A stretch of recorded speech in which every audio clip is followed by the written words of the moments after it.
যুক্তরাষ্ট্রের president Donald Trump ইরানে বড় হামলা চালানোর পরিকল্পনা করছেন।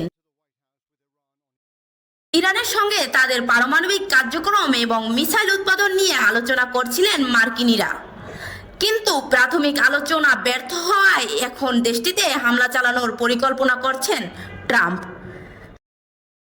সংশ্লিষ্ট মার্কিন কর্মকর্তাদের বরাতে এ তথ্য জানিয়েছেন সংবাদ মাধ্যম সিএনএন।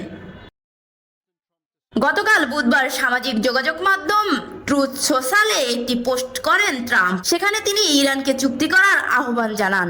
ট্রাম্প হুমকির সুরে বলেন, ইরান কোনো ধরনের পারমাণবিক কার্যক্রম চালাতে পারবে না। তিনি জানান, ইরানের দিকে তাদের যুদ্ধজাহাজের বিশাল নৌবহর যাচ্ছে এবং সময় শেষ হয়ে যাচ্ছে। এর আগেই চুক্তি করতে হবে, নয়তো গত বছরের জুনে পারমাণবিক অবকাঠামো লক্ষ্য করে যে হামলা চালানো হয়েছিল, এবার এর চেয়েও বড় ধরনের হামলা চালানো হবে। আন্তর্জাতিক ডেস্ক, লিড নিউজ।